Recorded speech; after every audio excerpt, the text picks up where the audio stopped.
Western Oregon. This is NBC 16 News at 11. New tonight, Christmas has been extended by a month for kids at the Eugene YMCA. Good evening and thanks for joining us. I'm Jody Reynosa. Tonight, 13 Eugene Family YMCA kids were surprised with new bikes.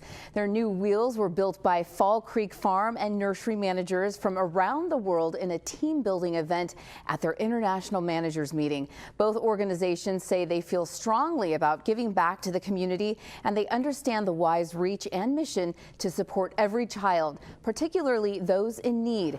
NBC 16's photojournalist Hobie Lasco has the heartfelt clips from the event. We have to be very, very quiet. Yes. Like a mouse. Like a mouse. Fall Creek and Odyssey partnered with the 4J School District and the YMCA to provide bikes for 13 children. But all you have to be is be you, and then there's all these grown-ups and they're in teams. And they have numbers. The kids were brought in, they didn't know the gift they were going to get.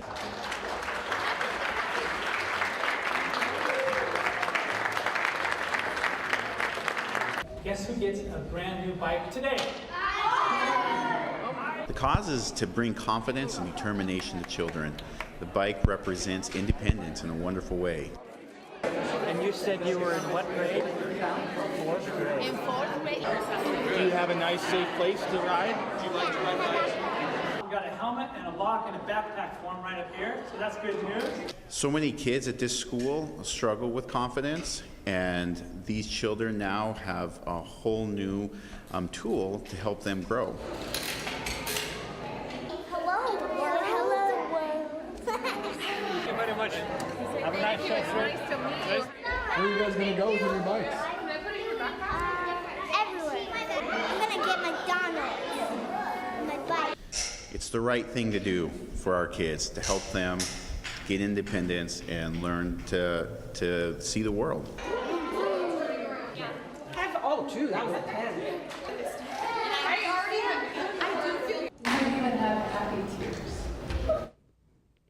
Fall Creek Farm and Nursery will make arrangements to deliver the bicycles a few days after the event to ensure the vehicles have undergone a safety check. An NBC 16 update tonight following a crash that occurred early Monday morning on Lakeshore Road in Eugene. The two occupants of the vehicle were 16-year-old males. Both were transported to the hospital. The driver has been pronounced dead and the passenger is recovering at home. The names of the two teenage boys have not yet been released. Peace Health's Midwifery Center is celebrating a special milestone. 1,000 babies have been born there since the center opened 10 years ago. The center offers an alternative for families like the Thomases to go through the birthing process with a midwife in a homier environment. The process typically involves a lot less pain medication and focuses instead on positioning and natural techniques to facilitate the birth, all within range of a nearby hospital. Robin Thomas, who gave birth to the 1,000th baby on New Year's Day, says the process was more in line with how she wanted to have her second child. Her husband agreed. It's such a magical experience that you can't help but be supportive and talk about all the pros here because there were no cons. You can find the full story about the Thomases and why a family's decision to go with a midwife could also be a financial one on our website at NBC16.com. An unprecedented fight in modern American history. On day 33 of the government shutdown, protests at the Capitol. 48 hours ahead of hundreds of thousands of federal workers missing a second paycheck. Plus the president telling House Speaker Nancy Pelosi he's still coming to deliver the State of the Union. Pelosi's reply, "Not in my house, you're not." Here's Peter Alexander with more. The State of the Union tonight in a state of doubt. The State of the Union speech has been canceled by Nancy Pelosi because she doesn't want to hear the truth, and she's afraid of the truth. President Trump lashing out at the House Speaker for disinviting him from delivering his address at the Capitol next Tuesday. And I think that's a great blotch on the incredible country that we all love. Today's traded taunts beginning with the president in a letter to Pelosi, ignoring her request for a delay, insisting he would give his speech on time, on schedule, and very importantly, on location. Pelosi's response, a first in American history, formally rescinding her original invitation, not canceling the speech, but telling the president she wouldn't authorize it in the House chamber until the government's reopened. Let's work together on a mutually agreeable date when we can welcome you to the Capitol to deliver the State of the Union address. Your response to the House Speaker? I'm not surprised. It's really a shame what's happening with the Democrats. They've become radicalized. Converging on the Capitol today, unpaid federal workers, protesters arrested outside Mitch McConnell's office, the backlash building, the president's approval rating dropping to 34%, its lowest level in more than a year, with most Americans blaming him for the shutdown. As of 2 hours ago, CNN reports that Trump has agreed to delay the State of the Union address after the shutdown ends. While the government shutdown continues, one big issue facing federal employees who aren't being paid is medical costs. NBC 16's Lauren Negretti reports. Lower Umpqua Hospital and its staff are stepping up to help those affected by the government shutdown. Roll out a program that allows them to defer their bill, any charges they might accrue at the hospital during the shutdown. We're happy to work with them on those bills. We'll basically charge their insurance but suspend the remainder of that bill until the shutdown's over and they're able to pay. At that time, we're happy to work with them on any type of payment plan they might need. Fowler says the hospital is willing to work with patients on what and how they pay within reason. The hospital has also joined in a food drive. The bins will be taken to the Family Resource Center, a community effort to help with local services. We see a need in our community right now and we want to be able to help people out. That's why we're here. Any federal employee with their government ID can eat free in the hospital cafeteria. It's the hospital's way of giving back to the community. In Coos County, I'm Lauren Negretti reporting. Health officials say the measles outbreak is a reminder for everyone to get vaccinated. Lane County Health and Human Services says there's a risk of the disease spreading because many people from Eugene visit Portland. It's not too late for anyone to get their vaccinations up to date. Local officials also want people to avoid going straight to their doctor if they feel sick. Now with measles, there's such a high contagion rate. One case will cause 16 to 17 new cases. It's really important that people stay home if they feel sick. Don't go to your doctor's office because you can actually give measles to people in the waiting room. So instead, call your healthcare professional, tell them the symptoms you're having, and ask what they would like you to do after that. Davis says anyone who could have the measles will be put in a negative pressure room. The room has a seal and circulates any contaminated air away from the building. Common hygiene practices like covering your cough and sneezes and properly disposing of tissues can also prevent the spread of disease. An organization in Douglas County is giving people who are homeless an opportunity to get help. UCAN is hosting an annual point-in-time homeless count and Homeless Connect. People can get connected with service providers in their area. The event is set for January 30th at the Roseburg Dream Center and the St. George Episcopal Church starting at 10 a.m. in Roseburg.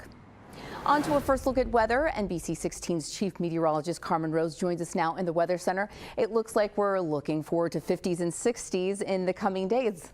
Yeah, we are tracking some warmer temperatures, and that's because we'll see a lot more sunshine as we head through the rest of the work week and this coming weekend. Right now, we have cooled down a bit. We're still seeing some clouds out there as well as some patchy fog in many spots across the region now. 42 degrees currently in Eugene and Springfield. We'll stay into these low 40s, upper 30s as we head overnight with some clouds and also some of that patchy fog continuing for your morning commute for your Thursday. And then by the end of the afternoon, we're going to see some more sunshine with highs here into those low 50s. Now, as far as the rest of us, we're all looking at 50s across the Willamette Valley, also down into the Umpqua Basin for Roseburg, looking at those low 50s, mid 50s here closer to North Bend as well as Coos Bay up through Florence and even into Newport with more sunshine there. And also plenty of sunshine and drier conditions moving in a low over the Cascade Passes and also closer to McKenzie Bridge. I'll tell you how long the sunshine is going to last coming up. Jody? All right, thanks so much, Carmen. A man walked into a Central Florida bank today and allegedly killed 5 people. He's now in police custody tonight.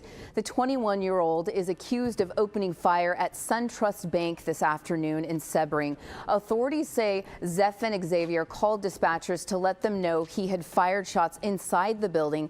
He eventually surrendered after a SWAT team from the Highland County Sheriff's Office negotiated with him. 5 people were gunned down inside the bank. Authorities haven't released a motive, calling the shooting senseless. Florida Governor Ron DeSantis called on the State Department of Law Enforcement to assist in the investigation. An arrest tonight after a male nurse in Phoenix, Arizona is accused of raping a 29-year-old incapacitated patient who shocked caregivers by giving birth in December. NBC's Morgan Chesky has the latest. Oh, the baby's turning blue! Baby's turning blue! It's the frantic 911 call and an appalling crime. One of our patients just had a baby and we just had no idea she was pregnant. Phoenix police now say has a suspect. We owed this arrest to the victim. We owed this arrest to the newest member of our community, that innocent baby. Nearly a month after an incapacitated woman gave birth at Hacienda Healthcare, police say a DNA test now ties the newborn to Nathan Sutherland, a male nurse who cared for the victim, now arrested for sexual assault and vulnerable adult abuse. This is a crime that requires mandatory prison. Sutherland faced a judge this morning in Phoenix, where the state accused him of preying upon a woman with no capacity to resist or even cry out. The woman's own pregnancy unknown to staff until she went into labor December 29th. The baby, I am told, is doing good. I would just say that we can't always choose how we come into this life, but what we can choose to do as a community is love this child. Tonight, the family isn't commenting on the arrest, but Sutherland's ordered to have zero contact with the victim or her family, including the very child police say he's the father of. Morgan Chesky, NBC News. Getting your finances together can be difficult, and now an organization in Roseburg is helping make it a little easier. NeighborWorks Umpqua is offering free financial coaching for those looking for help with financial freedom, home ownership, or a savings goal. The service is available through April. Coming up next on NBC 16 News at 11, President Trump's former attorney Michael Cohen is set to delay his testimony before the House. Plus, as tensions in Venezuela brood to end government leadership under President Nicolas Maduro, an interim president has been sworn in. That story after the break.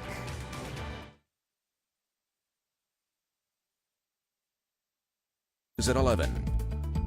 More drama for the president today, this time in the form of a stunning reversal from his former lawyer, Michael Cohen, indefinitely delaying his testimony before Congress, saying he and his family are in fear over what he calls threats from the president. Democrats accusing the president of intimidating a witness. Hallie Jackson has those details.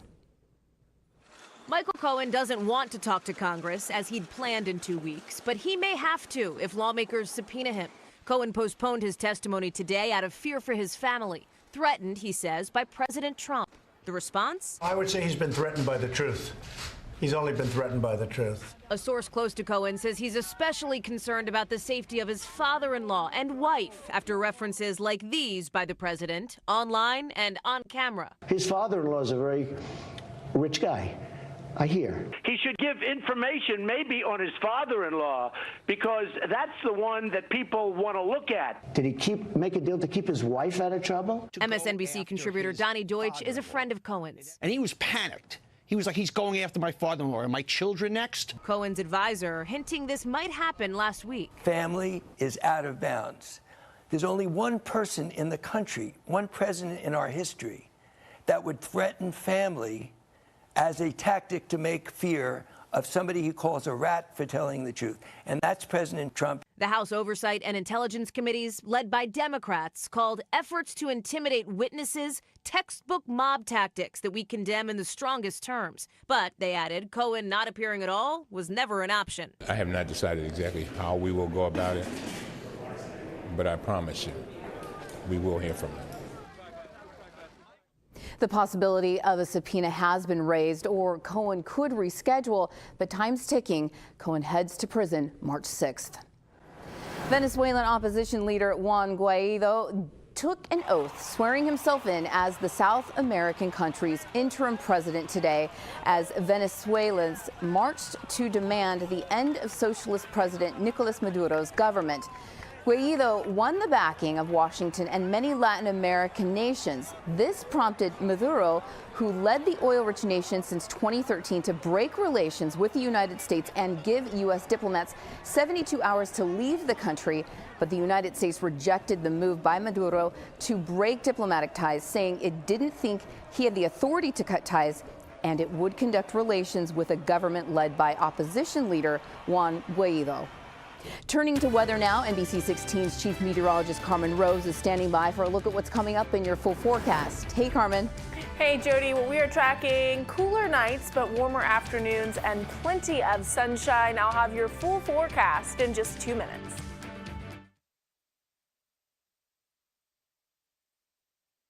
Meteorologist Carmen Rose. Good evening. We are tracking some cooler temperatures tonight. We're into the 40s and upper 30s across the region, and not seeing too many cars over 105, just one that just passed by.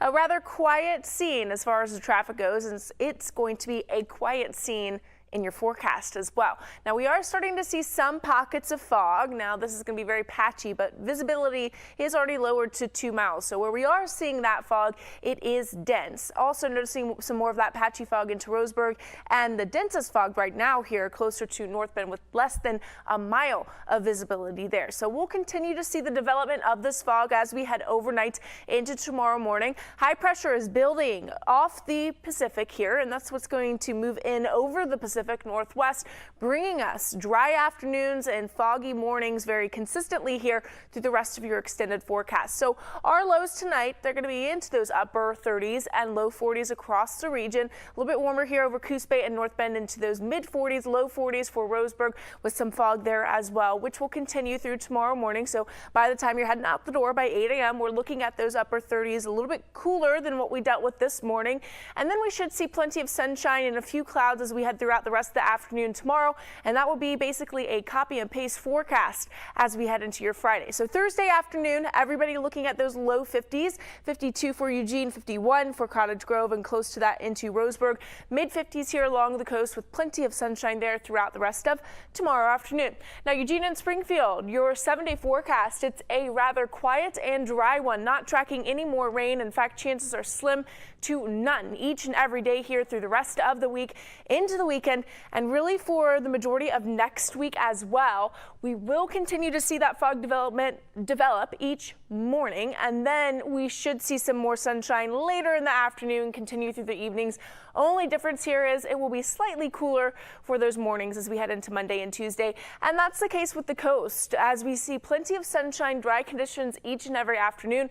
We're going to allow some temps to warm up into the 60s by Saturday for this weekend along the coast, continuing into the start of next week. So definitely above average for this time of year, and not really feeling like January here as we continue to see that sunshine through next week as well. And Roseburg, it's a similar pattern. Again, very quiet here as that high pressure system builds over the region. Fog continues to develop throughout the mornings here tomorrow, Friday, Saturday, Sunday.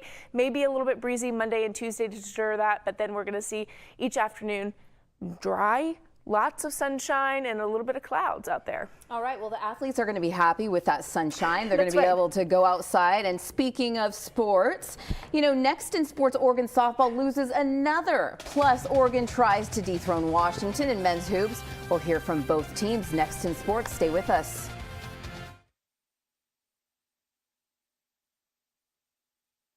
By your local Ford store. Maybe it's a bit of a surprise who's at the top of the Pac-12 men's basketball standings. But maybe it's not such a surprise when you consider the conference and how wide open it really is. So here we sit 4 weeks into the season, and the only undefeated team in conference is Washington. Oregon's hoping to deliver the Huskies their first loss Thursday night at Matthew Knight Arena. Washington's very much the same team it was last year, and last year the Ducks beat the Huskies twice. We figured out how to win last year, so we just got to do the same thing. I think we had like 19 assists on 25 baskets, so we got to pass the ball, we have to rebound, and that's going to be our keys to get the win. They haven't had their full team together for a long time. Now with Bobo, at least they know he's not coming back. Kenny just got back. He's a great coach. They got a lot of pride and tradition. It'll be a really difficult game. The game tips off at 6 p.m. at Matthew Knight Arena. The Oregon State baseball season begins in less than a month without longtime head coach Pat Casey, who retired in September.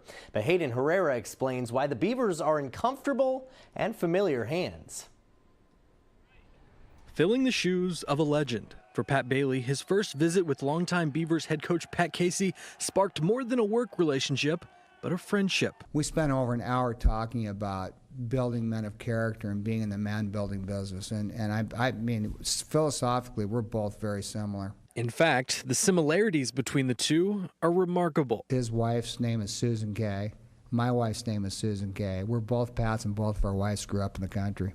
When we both have Irish names, even though I'm not Irish. Bailey was named interim head coach following Casey's retirement. Casey is still with the Beavers, working in the athletic department, but his presence is still felt around the clubhouse. He's been in our office probably every week just to come in and talk. I mean, we're really good friends, so I really appreciate him coming in. Bailey isn't implementing drastic changes now that he's in charge, something the players say has made the transition as smooth as can be. I think the reason that Case and Bales worked so well together is because they had the same philosophy, and that's really what made them good together, so not a whole lot's changed. Just as he gives us advice, he wants advice back, like how practices are going. He's constantly asking us, should we do this, should we do that, make a change here. Bailey is coaching under an interim title. His future after this season is unclear, but the pressure of being the head honcho hasn't affected the new head coach one bit. Pressure to me is being in Afghanistan and having bullets fly over your head. That's pressure. There's a lot of things in life that are more important than college athletics. All that matters is right now. Tomorrow has enough problems of its own. I'm going to live each day one day at a time. 2 Pats, 36 players, 1 team, ready for a new chapter. Reporting in Corvallis, I'm Hayden Herrera. And say goodbye to number 8. The 8th Oregon softball player to leave the program since the end of last season is senior outfielder Alexis Mack. According to Ryan Thorburn of the Register Guard, Mack is leaving the program, planning to finish her career elsewhere in 2020. The Ducks' first game is February 8th in Tempe. That's it for sports. Let's go back to you. All right, thanks, Brandon. Well, coming up next on NBC 16, if you needed a reason to break your New Year's diet resolution, today's the day. It's National Pie Day. We'll tell you more after the break. Stay with us.